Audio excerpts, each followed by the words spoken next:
2024 లేదా 25లో డిగ్రీ లేదా బీటెక్ చదివారా? సాఫ్ట్‌వేర్ జాబ్ కోసం ఎదురు చూస్తున్నారా? అయితే కోడ్ జ్ఞాన్ 100 డేస్ కోర్సులో చేరండి. జాబ్ సాధించండి. నమస్కారం నాగేశ్వర్ గారు. నమస్తే.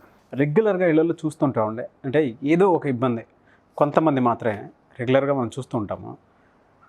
భర్త భార్యని ఫిజికల్, మెంటల్ హెరాస్మెంట్ చేయటం, అత్తమామలు కూడా అదే విధంగా చేస్తారు. కొంతమంది డౌరీ తీసుకురాలేదని చేస్తారు. కొంతమంది చిటికి మాటికి తిడుతూ ఉంటారు. కొంతమంది ఆడపడుచుని సరిగా చూసుకోలేదని చెప్పేసి ఇటు కోడల్ని ఎక్కువగా తిడుతూ ఉంటారు. అత్తమామలే, భర్త కూడా అదే స్టైల్లో వెళ్తూ ఉంటారు. ఈ ప్రాసెస్లో చాలామంది వెక్స్ అయిపోయి డివోర్స్ వరకు వెళ్ళిపోతున్నారు. కొంతమంది డిప్రెషన్కి వెళ్ళిపోయి ఏం చేయటం అంటే ఏమీ చేయలేక అటు పుట్టింటికి వెళ్ళలేరు. ఎందుకంటే ఇమేజ్ ఇష్యూ ఎక్కువ ఉంటుంది, పరుగు పోతుందేమని చెప్పేసి భయపడిపోతారు. అలా ఎప్పుడూ ఆడపిల్ల ఆలోచించుకోకుండా సొంత కాళ్ళపై నిలబడేలాగా ఆలోచించుకోవాలని, అటువంటి సమయంలో అంటే ఈ హెరాస్మెంట్, ఫిజికల్ హెరాస్మెంట్ కానివ్వండి, మెంటల్ హెరాస్మెంట్ కానివ్వండి, లీగల్గా వాళ్ళు ఏ విధంగా ముందుకెళ్ళొచ్చు అంటారు? అంటే ఇటువంటి తగ్గాలి. ఇప్పుడు జనరల్గా ఏమైందంటే మనకు పెళ్ళైన తర్వాత ఆడపిల్ల కాపురానికి వెళ్ళినప్పుడు, పెళ్ళి అయిన తర్వాత కాపురానికి వెళ్ళినప్పుడే కాకుండా పెళ్ళైన ఒక 5 సంవత్సరాలకో 10 సంవత్సరాలకో 15 సంవత్సరాలకో కుటుంబ సభ్యుల ద్వారా, అంటే కుటుంబ సభ్యులు అంటే ఎవరు, భర్త కావచ్చు, అత్తమామలు కావచ్చు, లేకపోతే ఆడపడుచులు కావచ్చు, వాళ్ళ హస్బెండ్స్ ఎవరైనా కావచ్చు, రకరకాల సందర్భాలలో వాళ్ళు హింసకు గురవుతుంటారు. అది మనకు మెంటల్గా కావచ్చు, లేదా ఫిజికల్గా కావచ్చు, లేదా ఫైనాన్షియల్ కూడా కావచ్చు. ఎప్పుడైనా కూడా ఒక ఆడపిల్లని, అంటే పెళ్ళైన అమ్మాయిని భర్త కానీ, లేదా అత్తామామలు కానీ, ఆడపడుచులు కానీ, ఇంట్లో ఉండే మరుదులు కానీ, ఎవరైనా అంటే భర్తకు సంబంధికులు ఎవరైనా కూడా భార్యని హరాస్మెంట్ చేసినప్పుడు ఆమె నియరెస్ట్ పోలీస్ స్టేషన్కి వెళ్ళి క్రిమినల్ కంప్లైంట్ ఇచ్చుకునే అవకాశం ఉన్నది. దాన్నే మనం జనరల్గా ఏమంటామంటే 498A అంటాం దాన్ని. అది క్రిమినల్ ప్రొసీజర్స్ ప్రకారం దాని నియరెస్ట్ పోలీస్ స్టేషన్కి వెళ్ళి మీరు కంప్లైంట్ ఇవ్వచ్చు. మిమ్మల్ని ఎవరైతే ఇబ్బంది పెడుతున్నారో దాని మీద మీరు కంప్లైంట్ ఇవ్వచ్చు మీరు.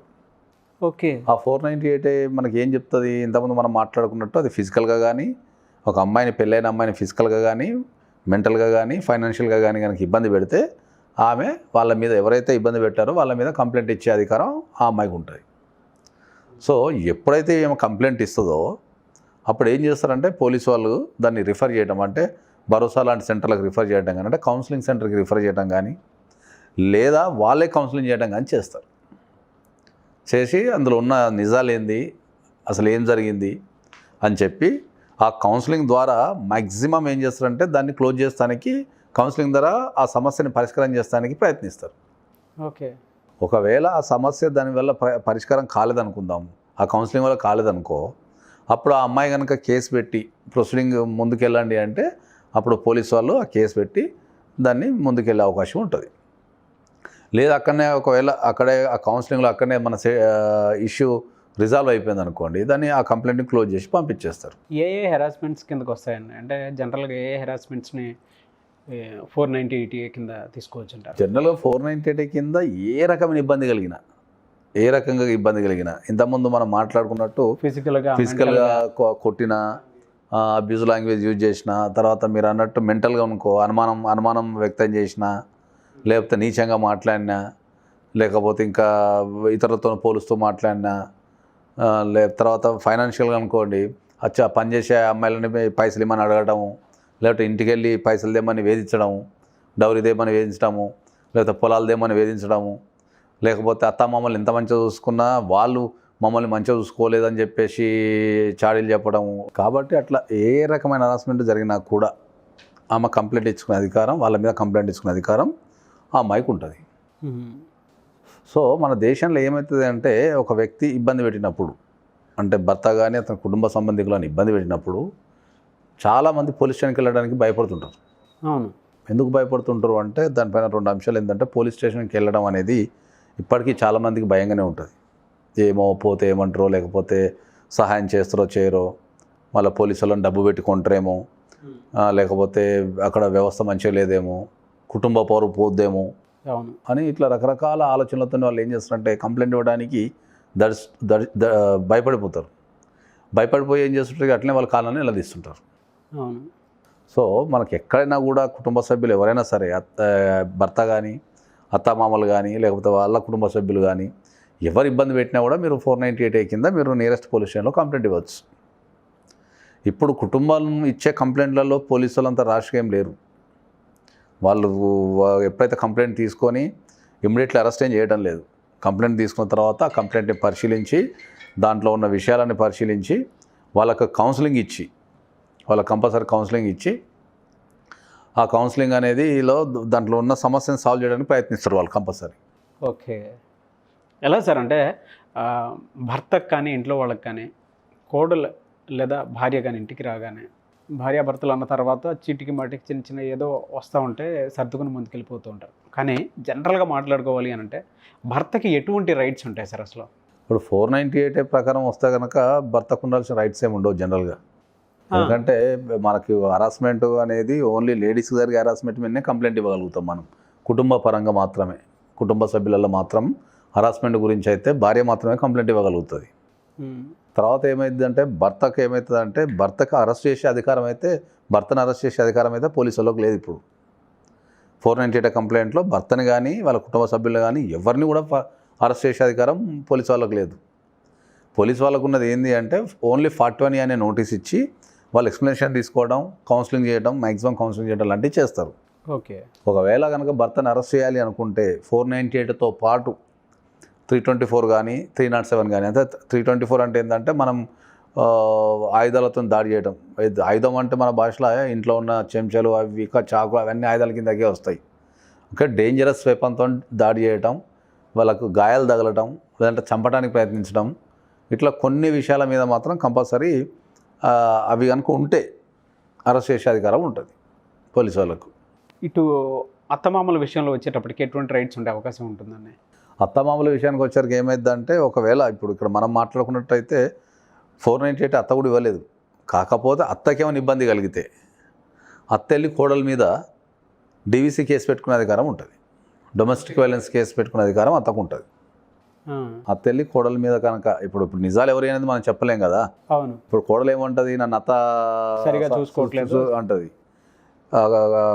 అత్త ఏమంటుంది, కోడలు నన్ను ఇబ్బంది పెడుతుంది, నన్ను అది చేస్తుందని అత్త అంటుంది. సో అత్త వరకు అయితే ఏమవుతుందంటే అత్తని కనుక కోడలు ఇబ్బంది పెడితే కంపల్సరీ ఏమే డొమెస్టిక్ వైలెన్స్ కేసు వేసుకునే అధికారం ఎగెనిస్ట్ కోడల మీద డొమెస్టిక్ వైలెన్స్ వేసుకునే అధికారం కంపల్సరీ ఉంటుంది. ఓకే, ఇంట్లో ఎవరైనా అంటే కొన్ని ఇళ్లలో కనుక చూస్తే అండి పర్టికులర్గా తండ్రి స్థానంలో ఉండాల్సినటువంటి మావయ్యలు ఎవరైతే ఉంటారో కోడల్ని అబ్యూజివ్ లాంగ్వేజ్ వాడటం, లేదంటే మిస్బిహేవ్ చేయటం, లేదా బ్యాడ్ టచెస్ చేయటం, అటువంటివి చేస్తూ ఉంటారు కదా.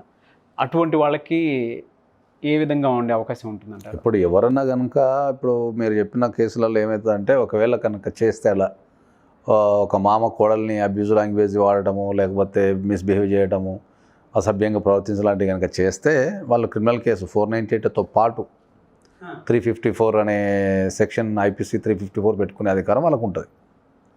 సో 354లో ఇప్పుడు మీరు చెప్పిన 354A BCD అని 4 సెక్షన్లు ఉంటాయి. ఈ మీరు చెప్పిన 354లో వస్తాయి.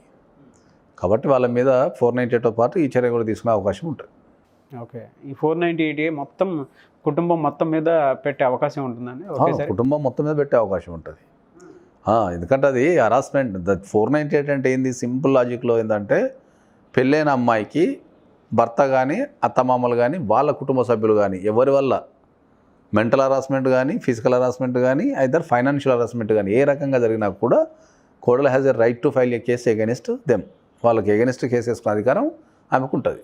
చాలామంది ఇటువంటి ప్రాబ్లమ్స్ని ఫేస్ చేస్తున్నారండి, చాలా ఎక్కువగా చూస్తూనే ఉన్నాం మనం. ఈవెన్ మీ దగ్గరకు వచ్చే కేసెస్ కూడా ఎటువంటి ఎక్కువ ఉండుంటాయి. అయితే వీటికి సంబంధించిందే వీడియో చూసిన తర్వాత సలహాలు సూచనల కోసం మిమ్మల్ని సంప్రదించవచ్చా? తప్పకుండా, ఎందుకంటే మనం డైవర్స్ కేసులలో ఎక్స్పర్ట్ కాబట్టి ఎవరికన్నా ఇబ్బంది కలిగినప్పుడు ఒకవేళ వాళ్ళకి ఏ విధమైన రైట్స్ ఉన్నాయి, వాళ్ళు ఎక్కడికి వెళ్ళి కలవాలా, ఎట్లా కలవాలా, వాళ్ళు ఎటువంటి ప్రికాషన్స్ తీసుకోవాలి అనుకున్నప్పుడు కంపల్సరీ మనకు కాల్ చేస్తే మనం కూడా కౌన్సిలింగ్ ఇవ్వడం కానీ, దానిపైన అవగాహన పెంచడం కానీ, లేకపోతే పోరాటం ఎట్లా, కంప్లైంట్ ఎక్కడ ఇవ్వాలా, ఒక పర్ఫెక్ట్ కంప్లైంట్ ఎట్లా రాయాలి అనేది మనం రాసిస్తాం. జనరల్గా ఈ 498 అనేది చాలా మంచి సెక్షన్ జనరల్గా. కానీ దీంట్లో ఒక ప్రాబ్లం ఏముంది అంటే వేసిన ప్రతి కేసులలో ఒక 70% కేసెస్ ఓడిపోతుంటారు అమ్మాయిలు. ఓకే. దానికి ఒక చిన్న ఉదాహరణ ఏంటంటే ఎందుకు ఓడిపోతున్నారు అంటే మనం మాట్లాడితే ఏంటంటే నేను చేసిన రీసెర్చ్లో నాకు తెలిసింది ఏంటంటే వీళ్ళకు కంప్లైంట్ అనేది రాయనికి రాదు. ఓకే, వీళ్ళు ఎమోషనల్గా ఉంటారు. చట్టంలో ఏం నిరూపించబడుతుంది, ఏం నిరూపించబడదు, కంప్లైంట్ ఎట్లా రాయాలా, ఏమేమి ఇంగ్రీడియంట్స్ ఉండాలా, ఏం రాస్తే మనకు స్ట్రాంగ్గా మనం ప్రూవ్ చేయగలుగుతాం, దేన్ని ప్రూవ్ చేయగలుగుతాం, దేన్ని ప్రూవ్ చేయలేము, ఎవరిని పేరు పెట్టాలా, ఎవరిని పేరు తీసేయాలా, ఇట్లాంటి విషయాలన్నీ వాళ్ళకు తెలియదు. వాళ్ళు ఏం చేస్తారంటే వాళ్ళకు నచ్చిన భాషలో ఒక పేజో నచ్చిన సరైన డీటెయిల్స్ లేకుండా సగం డీటెయిల్స్తోని వాళ్ళ ఆవేశంలో పోయి రాసిస్తారు. ఆ రాసినప్పుడు ఆ బేస్డ్ ఆన్ ద కంప్లైంట్ మీదనే మిగతా ఇన్వెస్టిగేషన్ అంటే జరుగుతుంది. కాబట్టి ఆ కంప్లైంట్ అనేది రాసే వాళ్ళల్లో 90% ఆఫ్ ద కంప్లైంట్స్ అనేవి వీక్ ఉంటాయి. ఓకే. చట్టానికి అనుగుణంగా ఎక్కడ ఉండవు. సో మీరు ఎవరైనా సరే ఒక కేసు పెట్టాలి అనుకున్నప్పుడు కంపల్సరీ ఆ కంప్లైంట్ అనేది చాలా స్ట్రాంగ్ ఉండాలి. ఆ స్ట్రాంగ్ ఉండాలంటే అది ఎవరు రాయగలుగుతారు? చట్టంలో ఉండి పనిచేసే వాళ్ళ వ్యక్తులు మాత్రమే దాన్ని చాలా స్ట్రాంగ్గా రాయగలుగుతారు. సో మనం అందరికీ ఇచ్చే సలహా ఏంటంటే ఎవరైనా గనక కంప్లైంట్ ఇవ్వాలనుకుంటే కంపల్సరీ మీ దగ్గరలో ఉన్న అడ్వకేట్ని సంప్రదించి మీరు కంప్లైంట్ ఇవ్వండి. వాళ్ళు మంచి కంప్లైంట్ రాసిస్తారు. అప్పుడు కేసు స్ట్రాంగ్ అవుతుంది. మీరే రాసిచ్చింది అనుకోండి, దాన్ని మొత్తం డీటెయిల్స్ రాయలేరు, ఏం రాయాలా ఏం రాయద్దని తెలియదు. కాబట్టి మీరు దగ్గర అడ్వకేట్ని సంప్రదించి మీరు ఇచ్చేసుకోండి. అట్లనే మాకు కూడా ఎప్పుడైనా కాల్ చేసినా కూడా మేము సలహాలు సూచనలు అనేవి తప్పకుండా మనం చెప్తామని. Thank you so much Nageshwar garu. చూసారు కదండి వీడియో. ఈ వీడియోపై మీ అభిప్రాయాన్ని కామెంట్ బాక్స్లో పోస్ట్ చేయండి. అండ్ మీరు కనుక నాగేశ్వర్ గారితో సలహాలు సూచనల కోసమని కాల్ చేయాలి అనుకుంటే స్క్రీన్ మీద కనిపిస్తున్న నెంబర్కి మీరు సంప్రదించవచ్చు. అండ్ మీకు ఏదైనా డౌట్స్ ఉంటే కింద కామెంట్ బాక్స్లో పోస్ట్ చేస్తే వాటి మీద మేము వీడియో చేయడం జరుగుతుంది. లేదు అని అంటే మిస్టర్ నాగ్ అఫీషియల్ అని నా ఇన్స్టాగ్రామ్ ఐడి ఇక్కడ మీకు కనిపిస్తూ ఉంటుంది. దాన్ని మీరు ఫాలో అయ్యి మీకు ఏదైనా డౌట్ ఉంటే అది మీరు క్వశ్చనర్ రూపంలో నాకు పర్సనల్గా సెండ్ చేసినా దాని మీద మేము వీడియో చేయడం జరుగుతుంది. లేదు డైరెక్ట్గా మేము నాగేశ్వర్ గారినే కలుద్దాం అనుకుంటున్నాము, త్రూ లీగల్ నాలెడ్జ్ వెళ్ళాలనుకుంటున్నాము, మాకు ఉండేటువంటి సమస్యలకి సొల్యూషన్స్ ఆ విధంగా వెళ్ళాలనుకుంటున్నాము, మాట్లాడాలనుకుంటున్నాము అనుకునేటువంటి వాళ్ళు మాత్రం స్క్రీన్ మీద కనిపిస్తున్న నెంబర్కి మీరు సంప్రదించవచ్చు. ఈ వీడియోని లైక్ చేయండి, షేర్ మాత్రం తప్పకుండా చేయండి. ఇలాంటి మరిన్ని వీడియోస్ కోసం మా ఛానల్ ఫాలో అవ్వండి. Thank you.